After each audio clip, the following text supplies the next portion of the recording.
Hello everyone and welcome back to the channel. I'm your host, Shane, and today we're going to be discussing the latest update regarding the stimulus package and stimulus payment.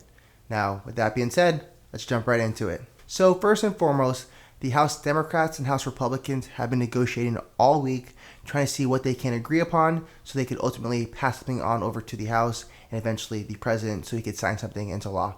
And so right now, there's a big disconnect between how much money each individual is going to get and how much money they want to give to people who are still unemployed. Ultimately, the Democrats want to kind of maintain what we've been currently doing, which is $600 a week for people who are unemployed. And then the Republicans originally wanted to pull that back down to zero. And I think recently they've been nudging up to about $200 per week. But right now, there's definitely a standstill between the Republicans and the Democrats on specifically how much money they want to give to people who are unemployed. So in today's video, I'm going to be quoting a lot of information from an article titled, and I quote, "Stimulus bill expected next week. Here's when benefits would likely go out." So later, if you want to read the actual article, it'll be posted down below. So between Nancy Pelosi, which is the Speaker of the House, Chuck Schumer, who is the Senate Majority Leader, and Steve Mnuchin, who is the Treasury Secretary, they all are very hopeful on passing a bill by the end of this week so that it can move forward next week. So Treasury Secretary Stephen Mnuchin said that negotiations will try to reach an overall agreement by week's end so that legislation can be passed next week. Again, everyone is hopeful. Everyone wants something to be passed as soon as possible, including the president, and of course, definitely the citizens and the small businesses. But the question is, again, what will they agree upon? How far are they from each other with regards to the specifics? And what we need to do in the meantime to kind of just make this as fast as possible so that ultimately the checks come earlier if we're going to get them, because obviously people are still struggling during the COVID pandemic.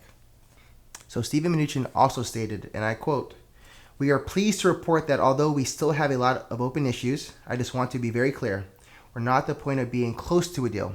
But we did try to agree to set a timeline that we're going to try to reach an overall agreement.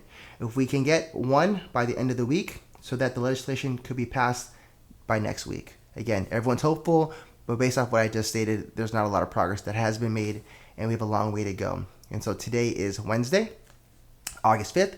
So hopefully within the next 2 days, they could formulate an agreement and just pass it on down the chain so we could get something, because people are suffering. And the more time they utilize negotiating, it harms us more, especially because the unemployment benefits expired last week. Let's continue. So last Friday, Congress effectively pushed millions of Americans off a financial cliff when it failed to extend the enhanced unemployment benefits put in place in March to soften the economic pain of the coronavirus pandemic. Millions of Americans are also in imminent danger of losing their homes as federal moratoriums on evictions expire. So with the unemployment benefits from the federal side expired, as well as the policy that didn't allow people to be evicted over the next several months due to the COVID pandemic has expired as well. So something must be passed soon to make sure there's not a mass influx of evictions. Mr. McConnell concluded that many of his fellow Republicans who are pressing to cut the jobless aid may not vote for a package if it includes Democrats' demand to extend the $600 weekly benefit through the end of the year. Again, no shocker there. The Republicans really want to pull back on how much aid that they plan to give to the states and individuals because they feel like the economy has recovered enough that we can kind of pull back on the brakes. Let's continue. Mr. Mnuchin said that he and Mark Meadows, the White House Chief of Staff, proposed reviving the eviction moratorium through the end of the year. The HEALS Act, legislation introduced by Senate Republicans, does not include any eviction moratorium. Right now, the Democrats agree, the current president agrees. The only missing link is going to be the Republicans. And again, the question may not be if they want to revive it or not. It may just be how long they want to keep it in place, because currently the Democrats want to keep it until the end of the year. So there may be some negotiation on how many more months they want to extend it. So again, they have a lot to discuss over the next 48 hours. And again, hopefully they pass this sooner than later so that we can move forward and kind of minimize the damage.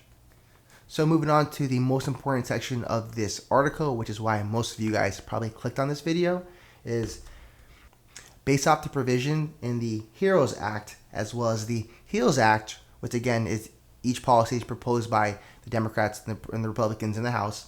a $1,200 if you file single or a $2,400 if you file jointly stimulus payment for eligible individuals seems very likely. So overall, for everyone who clicked on this video to see what the status is of that, that's one aspect of this bill that they do agree upon. So we're making progress here. Mr. Mnuchin said that the president supports this amount as well. So overall, everyone is in agreement on that aspect. They agreed on at least one thing, which is fantastic. So we're making progress in that regard.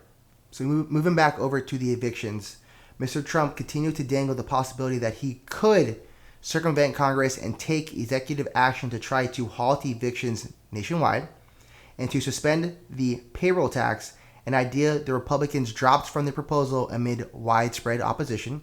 No surprise there. The government needs to take in taxes to pay for the things they do. So Mr. Meadows said that remained a possibility, though he added that he hoped the negotiations would produce a deal that would make such actions unnecessary. Now, some people are saying that the president may not have the power to actually do that. Nonetheless, the fact that he's bringing it up sheds light to the issue so that both the House Republicans and Democrats come to an agreement on something so we can move forward during this pandemic. Now let's go back to the stimulus payment, which we discussed again, which would be $1,200 per person. Now, it also seems that the age restrictions on rebates for dependents found in the original CARES Act will be removed for the second stimulus payment. This would make college students and dependents among other eligible for the rebate. So again, this vastly increases the people who are eligible so that people who claim college students will be able to get a amount of money who are still claimed by their parents. Now, I don't have a number with regards to how much you would get for each dependent. If it's $500, $1,200, $100, there is some negotiation in that aspect. But again, the main fact of you receiving $1,200 for you and your spouse is progress to be made nonetheless. So the last section in the article is, of course, the next round of stimulus relief requires passage in both the Senate and the House and to be approved by President Donald Trump. As Mr. Mitch McConnell has noted, there are some Republicans in the Senate who balk at the idea of adding trillions of dollars to the national debt. If you're looking for a total census among Republicans, you're not going to find it. So overall, that's understandable. In the past, a section of the Republican Party, also known as the Tea Party, were never a big fan of adding money to the national debt. So there's no surprise that those individuals who are part of the Tea Party will not sign their name on a bill that is going to add more than $1 trillion to the national debt. So we have a lot of progress that needs to be made. The Democrats want to pass a bill that's over $3 trillion in cost, and the Republicans want to pass a bill that's only going to cost $1 trillion. So I'm not sure if it's going to lean more to the $3 trillion or the $1 trillion, but hopefully over the next 48 hours, Congress can come together, agree on something so they can pass that bill on over to the Senate, because people are hurting, the economy is suffering. There's been major progress regarding the stock market. For certain companies are doing phenomenal. Zoom, Apple, Microsoft, Facebook, Amazon, they're absolutely doing amazing. There are other parts of the economy like cruise ships and airlines that are struggling quite a bit. So as of right now, Congress needs to get together, negotiate, give a little, take a little, and pass something that's good for the American people and for small businesses so we can move forward with this. With that being said, thank you guys for stopping by my channel. Make sure you smash that like button and subscribe, and I'll see you guys tomorrow.